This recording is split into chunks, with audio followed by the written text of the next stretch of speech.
Golden State Warriors. The Warriors.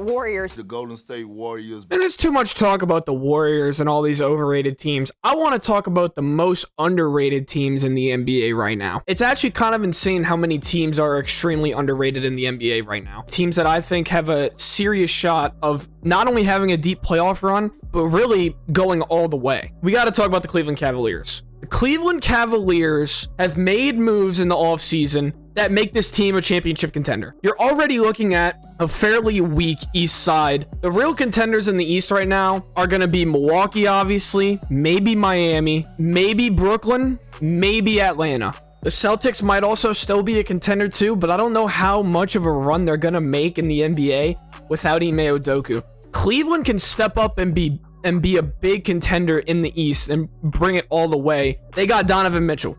They got their key missing piece, which is that second guard that's going to be able to drive it in the basket and make finishes that Darius Garland couldn't do all by himself all the time. Karis LeVert's great, but he's a good mid-range to outside shooter. Nothing really more. Not to mention the combination of Darius Garland, Donovan Mitchell, and Evan Mobley. They're going to be so dynamic on the court everywhere, whether that's on defense, with Evan Mobley on the inside, whether that's Darius Garland on the perimeter. He's so quick and light on his feet. He's going to be able to guard every single three-point shot. Or offensively, you got Darius Garland, who's bringing up the ball. Darius Garland can do whatever he wants with the basketball, whether he wants to play the pick and roll with Evan Mobley, which, by the way, Evan Mobley is one of the best pick and roll artists in the entire league. There's so much they can do with these three core players that it's going to be nearly impossible for defenses to game plan and defend around.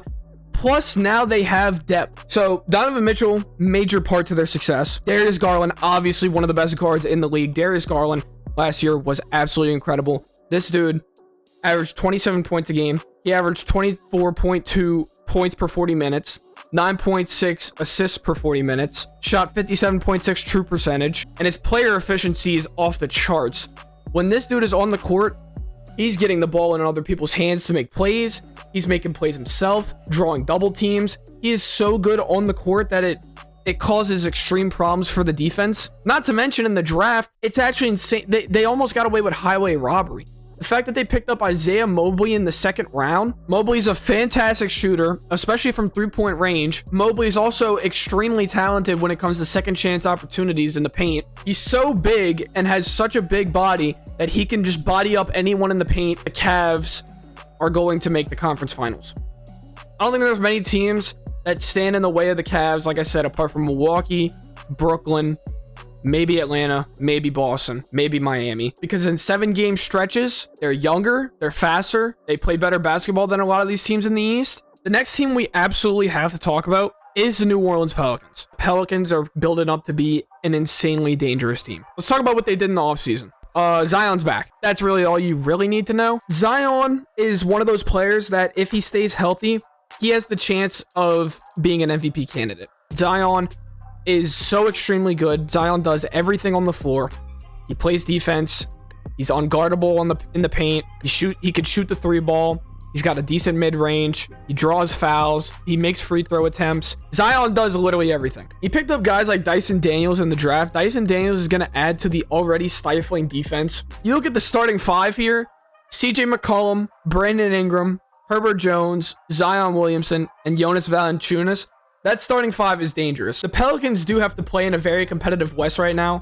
There are a ton of teams that have so much all-star talent and are very deep that it's going to be very hard for the Pelicans to make good runs. You got to play against teams like Dallas, Phoenix, Memphis, Minnesota, Denver. I'm not questioning what Willie Green can and can't do, because Willie Green brought this team last year without Zion from a 1-13 start to a playoff appearance playing against the number one seed and almost upsetting the number one seed in the Phoenix Suns. Talk about the offense here. I mean, Brandon Ingram is top 3 in the mid-range, near unguardable when he's driving into the post. Averaged 22.7 points last year, 5.8 rebounds last year, 5.6 assists last year, 26.7 points per 40, 6.8 rebounds per 40, 6.6 assists per 40, shot 55.4 true shooting percentage, player efficiency 18.78. But I think one of the key takeaways for why people are starting to see that the Pelicans are a serious threat in the league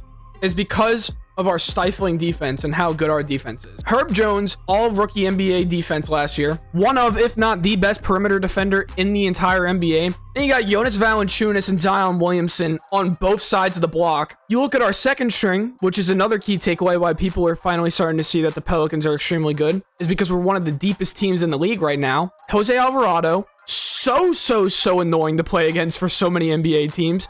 Just look at him in the postseason last year against Chris Paul. He plays defense everywhere. Then you got Devontae Graham coming off the second string. Not the best defender, but he's a very good three-point shooter if you get him open. Trey Murphy had the best rookie three-point percentage in the league last year. He's also very physical. Larry Nance. For most teams, Larry Nance is a starting power forward. He's going to be a problem, including the rest of our second string for second and third quarters. Teams aren't going to be able to keep up with Larry Nance and Jose Alvarado and Trey Murphy. And then you got Jackson Hayes. Jackson Hayes, very good big man in transition, draws a ton of fouls. It's very exciting to see because I can't tell you the last time the Pelicans have actually been good. I think the last time we've seen a Pelicans team this good, I think this is the most underrated team in the NBA right now that very little people are talking about for some reason. It's the Clippers. If they manage to stay healthy, are going to be a major problem. They have an extremely good coaching staff right now. Tyronn Lue has a winning record in his coaching career at 217 wins to 148 losses. And then their second string, very deep for the Clippers coming out. Got John Wall, Norman Powell, Luke Kennard, Nicholas Batum, and Robert Covington. Norman Powell was crazy for the Clippers last year, averaging 19 points per game. Shot 46% from field goal percentage, as well as 41% from three-point percentage. Norman Powell coming off the bench is going to be nuts for the Clippers. While still having Nicholas Batum and Robert Covington coming off too. It's going to be a very three-point heavy shooting secondary. And John Wall, great facilitator. The Clippers are very dangerous. And it literally all comes down to if Paul George and Kawhi Leonard can stay healthy. Because without them, the team sucks, doesn't work, doesn't mesh. Those are their all-stars. If you want to have a successful team in the NBA, you need all-stars that are going to make your big plays. When Kawhi Leonard's healthy, he's one of the best players to ever play basketball. We all know that. And when Paul George is healthy, he's also one of the best players to ever play basketball. We'll see how well the Clippers can mesh this year. If they stay healthy, though, you need to watch out for the Clippers because this team is so well built.